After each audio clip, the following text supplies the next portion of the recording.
जय हिंद। इस वीडियो में हम समझते हैं 2019 में आया हुआ प्रश्न पत्र सेट 2 जिसका कोड दिया है BK। तो इस क्वेश्चन को हम हल करेंगे। यहाँ से सबसे पहले आप लोगों को बहुविकल्पीय प्रश्न हल करवाएंगे।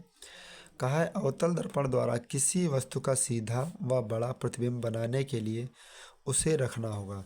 तो उसे कहाँ पे रखना होगा? सीधा व बड़ा प्रतिबिंब बनाने के लिए दर्पण के ध्रुव P और उसके फोकस बिंदु F के बीच में रखना होगा। ऑप्शन डी इसका सही आंसर। फिर क्वेश्चन नंबर 2 कह रहा, निकट दृष्टि दोष से पीड़ित एक व्यक्ति को यह दोष दूर करने के लिए किस लेंस या दर्पण का उपयोग करना होगा। तो निकट दृष्टि दोष में भैया मेरे अवतल दर्पण या अवतल लेंस का प्रयोग करना होता है। ऑप्शन बी इसका सही आंसर। विद्युत ऊर्जा की इकाई है, तो विद्युत ऊर्जा की जो इकाई है वो क्या है आपकी? Watt second.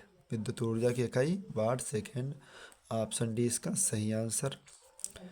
फिर प्रश्न नंबर 4 हमारा कह रहा, स्थिर चुंबकीय क्षेत्र के में ध्रुवों के बीच किसी विद्युत धारावाही चालक पर लगने वाले बल की दिशा ज्ञात करने के लिए उपयुक्त नियम है। तो बल की दिशा ज्ञात करने के लिए जो उपयुक्त नियम है वो फ्लेमिंग के बाएं हाथ का नियम है। ऑप्शन सी इसका सही आंसर। फिर कह रहा 1 किलोवाट घंटा में जूल की संख्या कितनी होती है। तो भैया 3.6 गुणे 10 की घात 3.6 गुणे 10 की घात 6। यहाँ पर 5 दिया तो इसका जो सही आंसर आएगा, देखिए दशमलव यहाँ लगा होता तो एक संख्या और बढ़ते हैं। ठीक है, तो इसका होना चाहिए उत्तर 3.6 गुणे 10 की घात 6, लेकिन यहाँ पर 5 ही सही होगा। ऑप्शन ए इसका सही आंसर। एक इलेक्ट्रॉन वोल्ट तुल्य है, तो एक इलेक्ट्रॉन वोल्ट तुल्य किसके हैं? 1.6 गुणे 10 की पावर -19। एक इलेक्ट्रॉन वोल्ट केवल इलेक्ट्रॉन में तो 1.6 होता है, लेकिन माइनस का 19। इसका जो सही आंसर होगा वो 1.5 इसका सही आंसर। फिर प्रश्न नंबर 7 क्या कह रहा, जब प्रकाश नेत्र में प्रवेश करता है तो अधिकांश अपवर्तन कहाँ पर होता है। तो अधिकांश जो अपवर्तन होता है वो कहाँ होता है? कार्निया पर होता है। ठीक है, कार्निया पर यानी स्वच्छ मंडल पर होता है। फिर प्रश्न नंबर 8 कह रहा प्रोपेनाल है, तो प्रोपेनाल में कितने कार्बन होते हैं? 3 कार्बन। ऑप्शन सी इसका सही आंसर। सी नहीं, सही आंसर होगा प्रोपेनाल में 1 2 3 3 2 5 2 7 7 हाइड्रोजन हो गया। ऑप्शन डी इसका सही आंसर। फिर प्रश्न नंबर 9, खाद्य पदार्थों को सुरक्षित रखने के लिए डिब्बों में जिंक के स्थान पर टिन का लेपन क्यों किया जाता है? क्योंकि भैया टिन अपेक्षाकृत कम अभिक्रियाशील होती है। ऑप्शन बी इसका सही आंसर। फिर प्रश्न नंबर 10 क्या कह रहा हमारा, बेकिंग पाउडर को गर्म करने पर कौन सी गैस निकलती है? तो बेकिंग पाउडर को गर्म करने पर कार्बन डाइऑक्साइड गैस निकलती है, यानी CO2 निकलती है। फिर प्रश्न नंबर 11 कह रहा है निम्नलिखित में अम्लीय लवण है, तो अम्लीय लवण कौन सा होता है? देखिए NaCl नमक है, सोडियम सल्फेट भी अब क्षारीय है, KCN भी क्षारीय है, यानी सोडियम बाइसल्फेट अम्लीय लवण है। ऑप्शन बी इसका सही आंसर। निम्नलिखित में कौन सा तत्व तन अम्ल के साथ संयोग करके हाइड्रोजन गैस निकालता है? तो तांबा निकालता है। कौन निकालता है? तांबा, यानी ऑप्शन सी। तांबा नहीं, जिंक, Zn निकालता है, जिंक। ऑप्शन सी इसका सही आंसर। कार्बन परमाणु की संयोजकता है, तो कार्बन परमाणु की संयोजकता कितनी होती? 4 होती। ठीक है। पुरुष में लिंग गुणसूत्र होता है, तो पुरुष में जो लिंग गुणसूत्र होता है वो क्या होता है? XY। ऑप्शन ए इसका सही आंसर। फिर प्रश्न नंबर 15 कह रहा पित्तरस का स्राव होता है, तो पित्तरस का स्राव जो होता है मेरे भाइयों कहाँ होता है? यकृत में होता है। ऑप्शन बी इसका सही आंसर है। फिर पुष्प के कितने भाग होते हैं? तो पुष्प के जो भाग होते हैं वो कितने होते हैं? पुष्प के भाग आपके होते हैं 4 भाग। अलैंगिक जनन मुकुलन द्वारा होता है। अलैंगिक जनन मुकुलन होता है किसके द्वारा होता है? प्लाज्मोडियम द्वारा। ठीक है, तो लगभग प्लाज्मोडियम लैंगिक होता है प्लाज्मोडियम, और अलैंगिक होता है यीस्ट में। प्रश्न नंबर 18 का पृथक्करण का नियम प्रस्तुत किया था, तो ग्रेगर जॉन मेंटल ने किया था। ऑप्शन सी इसका सही आंसर। फिर प्रश्न नंबर 19 कह रहा केवल प्रोटीन के बने होते तो प्रियांश प्रोटीन के बने होते हैं। ऑप्शन सी सही आंसर। निम्नलिखित में कौन सा जीन प्रारूप 20 नंबर में देखती हैं शुद्ध गोल बीजों को प्रकट करता है। तो गोल बीजों को कौन प्रकट करता है? Small T capital T. ठीक है, स्मॉल टी सॉरी गोल बीजों को प्रारूप करने के लिए कैपिटल आर। देखिए ये होता ये कैपिटल टी जो होता है वो लंबे पौधों के लिए होता है, जो स्मॉल टी होता है वो झुर्रीदार पौधों के लिए होता है। फिर अगला क्वेश्चन क्या कह रहा है देखिए, वर्णनात्मक प्रश्न। तो 20 प्रश्न आप लोगों को इस तरीके से हल हो गए आप लोगों के। उपखंड का कह रहा हमारा, चित्र में प्रतिरोधक R1 15 ओम, R2 10 ओम, R3 30 ओम, R4 5 ओम, R5 20 ओम व 18 वोल्ट की बैटरी लगी। पूरे परिपथ में वोल्ट कितनी लगी? 18 वोल्ट की बैटरी लगी है। कुल प्रतिरोध ज्ञात कीजिए। पूरे परिपथ में कुल प्रतिरोध ज्ञात कीजिए, विद्युत धारा भी बताना है। ठीक है, तो इस क्वेश्चन को हम कॉपी पर हल करके बताते हैं आप लोगों को।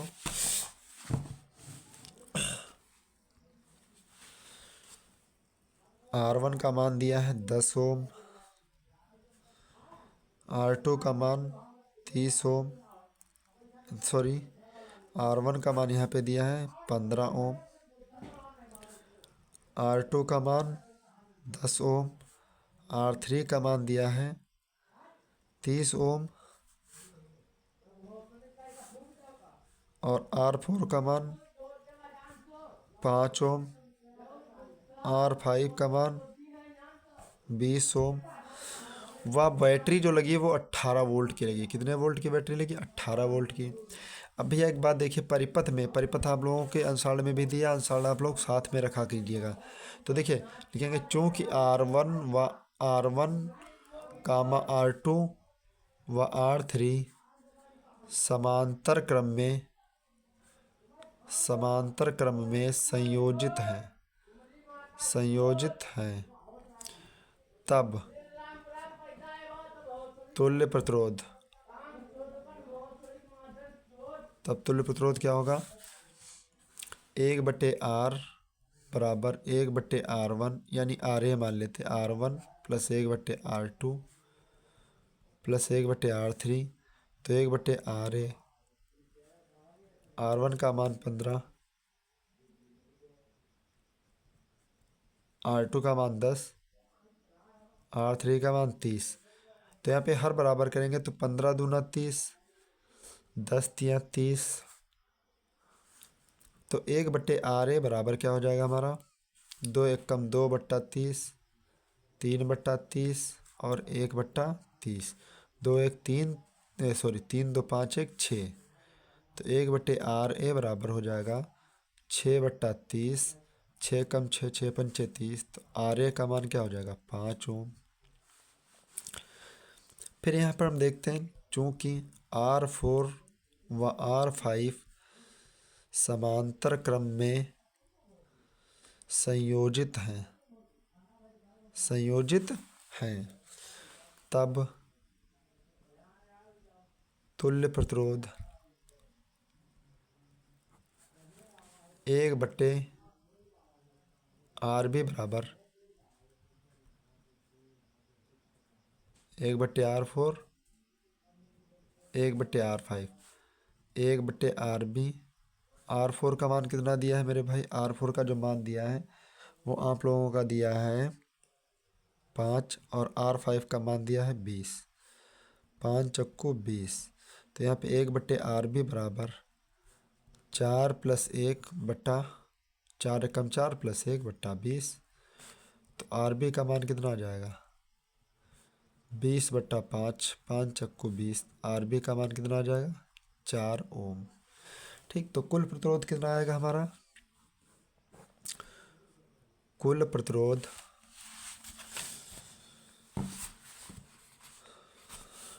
प्रतिरोध हमारा होगा R बराबर RA प्लस RB। तो RA का मान कितना है? 5 और RB का मान 4, तो 5 4 9 ओम। और बैटरी जो लगी है वो 18 वोल्ट की लगी। और पूछा है धारा ज्ञात कीजिए I का मान, तो क्या लगाएंगे? V बराबर IR। V का मान 18, I का मान निकालना, R का मान 9, 9 दूनी 18। तो I का मान कितना आ जाएगा? 2 एम्पियर। 2 एम्पियर इसका सही आंसर है। ठीक है, तो इस तरीके से ये क्वेश्चन जो हमारा है, दूसरा क्वेश्चन हल हो गया। 9 एम्पियर बिल्कुल सही आंसर, 9 ओम और 2 एम्पियर बिल्कुल सही आंसर है। फिर इसके बाद देखते हैं 2 विद्युत लैंप जिनके अनुमतांक 100 वाट 220 वोल्ट और 200 वाट 220 वोल्ट पार्श्व क्रम में संयोजित है। कौन से क्रम में संयोजित है?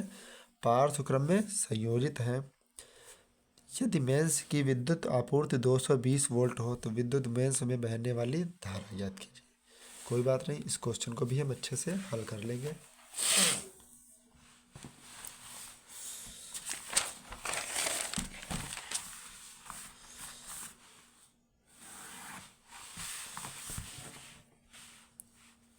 दो विद्युत लैंप हैं। तीसरा क्वेश्चन कह रहा है P1 का मान 100 वाट, V1 का मान 220 वोल्ट, 220 वोल्ट। तो R1 का मान निकालेंगे, क्या हो जाएगा हमारा?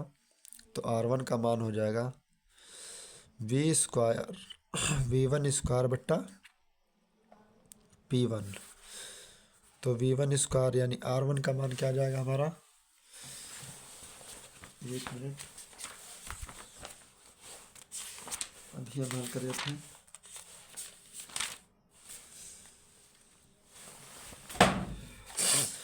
R1 बराबर हो जाएगा V1² बट्टा P का मान कितना? 100 × 100 बट्टा P का मान कितना? 220। 0 0। R1 का मान कितना हो जाएगा? 1000 बट्टा 22। ठीक है, R1 का मान 1000 बट्टा 22। इसी तरीके से P2 का मान कितना दिया?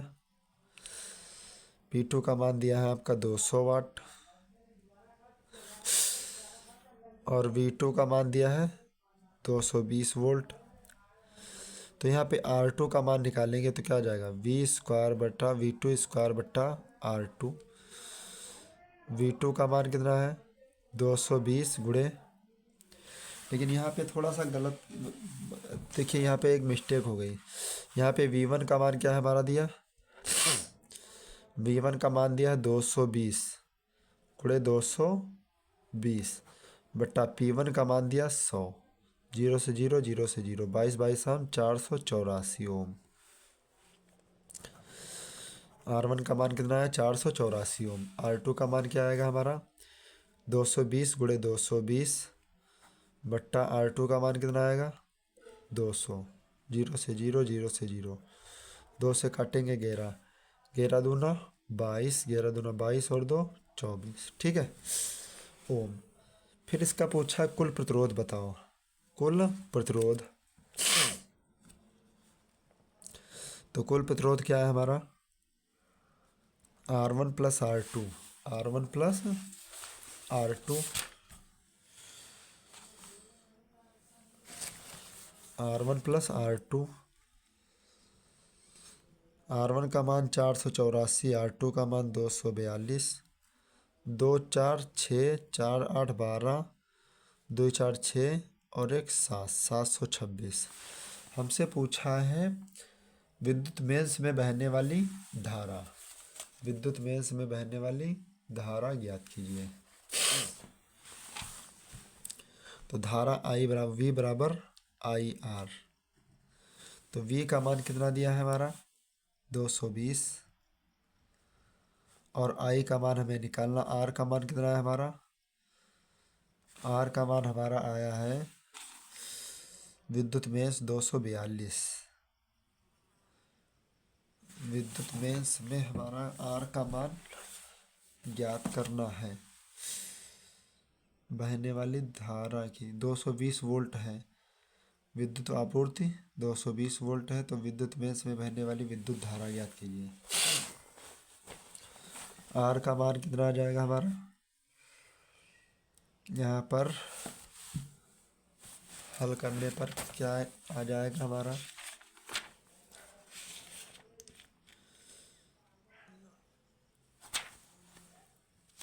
विद्युत मेंस में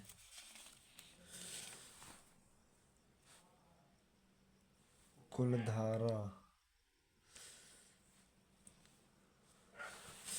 पूछा है, बहने वाली धारा ज्ञात कीजिए। तो धारा आई बराबर V का मान दिया 220, R का मान यहाँ पर रखेंगे। टोटल हमारा जो विद्युत मेंस आई है वो कितनी आई है? 484 मान लीजिए, पहले में 484। तो धारा आई बराबर 220 बटा 484, 220 220 22 22 हम 484। तो आई का मान क्या आ जाएगा? 10/22। यहाँ से हम भाग करेंगे, उत्तर आ जाएगा। आप लोग करना है काम, ठीक है। फिर इसके बाद देखते हैं अगला क्वेश्चन। अगला क्वेश्चन कह रहा है एक मोटरसाइकिल के पीछे का दृश्य देखने के लिए 5 मीटर की वक्रता त्रिज्या वाले उत्तल दर्पण लगा है। पीछे से आ रही दूसरी मोटरसाइकिल जो 5 मीटर की दूरी पर है उसके प्रतिबिंब की स्थिति व साइज ज्ञात कीजिए। कोई बात नहीं, इस क्वेश्चन को हल करेंगे हम। कह रहा है कि 5 मीटर की वक्रता त्रिज्या उत्तल दर्पण है। उत्तल दर्पण के लिए R का मान 5 मीटर,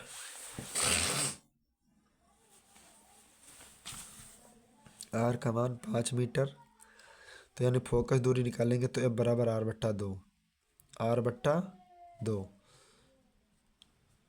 तो R का मान 5/2 मीटर।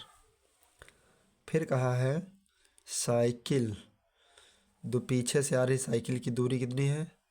U का मान -5 मीटर। प्रतिबिंब की स्थिति V का मान ज्ञात कीजिए व साइज ज्ञात कीजिए। तो लिखेंगे दर्पण के सूत्र से क्या, 1/F बराबर 1/V प्लस 1/U। 1/F का मान कितना आ जाएगा? 5/2 बराबर V। U का मान क्या आ जाएगा? -5। ठीक है। तो देखिए माइनस यहाँ पर लगता तो इससे पहले हम यहाँ पर ही लिख दिए। तो 2/5 प्लस 1/5 बराबर 1/V, 1/V। यहाँ से इसको हम हल करेंगे तो कितना आ जाएगा? हर तो हमारे बराबर 2 और 1 3, 2 और 1 3। उत्तल दर्पण है तो प्लस का 5 माइनस का 5 हो जाएगा, नहीं हो पाया होगा। V का मान तो 10 सेंटीमीटर ही रहेगा। V का मान क्या आ जाएगा? 2 और 1 3, 3/5 बराबर V, 1/V। तो V बराबर 5/3। इसको भाग करें, 3 एकम 3, 2 बचेगा, 3 छः 18, 3 छः 18। यानी इतने सेंटीमीटर क्या आएगा? प्रतिबिंब की दूरी आएगी। ठीक है, प्रतिबिंब की दूरी। और पूछा है आवर्धन ज्ञात कीजिए, तो यहीं पे लगा देंगे हम M बराबर -V/U। तो V का मान कितना है हमारा? -5/3। U का मान कितना है? U का मान -5। तो -5 से -5 कैंसिल, 1/3। और 3 से 1 को भाग करेंगे कितना आएगा? 0.33। बिल्कुल सही आंसर। ठीक है। फिर इसके बाद देखते हैं अगला प्रश्न। बहुत ज़्यादा न्यूमेरिकल पूछे जाते हैं। देखिए 6 6 12, 12 4 16 4 20 20 20 नंबर के तो सिर्फ और सिर्फ न्यूमेरिकल पूछे गए इस पेपर में। कितना लाजवाब क्वेश्चन है। ठीक है, न्यूमेरिकल ज़्यादा पूछे जाते हैं।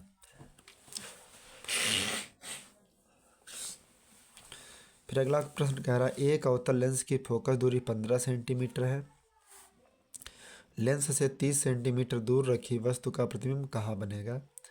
अवतल लेंस है, लेंस द्वारा उत्पन्न आवर्धन की क्षमता की भी गणना कीजिए। कोई बात नहीं, इस क्वेश्चन को समझते हैं। अवतल लेंस के लिए, अवतल लेंस क्या कहता है हमारा? फोकस दूरी -15 सेंटीमीटर, लेंस से 30 सेंटीमीटर दूर रखिए, यानी वस्तु की दूरी कितनी है -30 सेंटीमीटर। प्रतिबिंब कहाँ बनेगा, क्वेश्चन मार्क, ये ज्ञात करना है। लेंस के सूत्र से, लेंस का सूत्र क्या कहता है, 1/f बराबर 1/v माइनस 1/u। 1/f का मान -15, 1/v का मान निकालना है, u का मान कितना -30, -1/15 बराबर 1/v minus minus plus 1/30, plus का 1/30 माइनस का 1/30 बराबर 1/v, 15 दूनी 30, 2 एकम 2 माइनस 1/30 बराबर 1/v। तो 1/v बराबर माइनस का 3/30, 3 एकम 3, 3.30। तो फोकस प्रतिबिंब कितना बनेगा -10 सेंटीमीटर। फिर हमसे पूछा है आवर्धन भी ज्ञात कीजिए, तो आवर्धन m बराबर -v/u। -v का मान 10, u का मान कितना दिया -30, 0 0 कैंसिल, माइनस से माइनस कैंसिल, तो आवर्धन आएगा 0.33। इसका जो सही आंसर आएगा वो 0.33 बिल्कुल सही आंसर है। ठीक है, तो इस तरह से हम आप लोगों के जो इस सेट में आए हुए प्रश्न थे, ठीक है, सभी प्रश्न हमने हल करवा दिए। और इसके बाद कह रहा निम्नलिखित अभिक्रियाओं का संतुलित समीकरण दीजिए। तनु सल्फ्यूरिक अम्ल दानेदार जिंक के साथ अभिक्रिया करता है। फिर कह रहा तनु हाइड्रोक्लोरिक अम्ल एल्युमिनियम के चूर्ण के साथ अभिक्रिया करता है, तब क्या होगा ये हमें बताना है। तो इस क्वेश्चन को हम डीपली तरीके से आप लोगों को बता रहे हैं।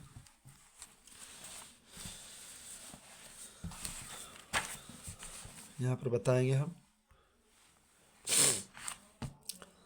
किसकी क्रिया कराएंगे, जिंक की क्रिया कर रही है। जिंक की क्रिया यानी पहला क्वेश्चन कह रहा है जिंक की क्रिया तन सल्फ्यूरिक अम्ल H2SO4 की क्रिया जिंक से करेंगे तो क्या बनेगा हमारा, तो बनेगा zinc sulphate ZnSO4 plus H2O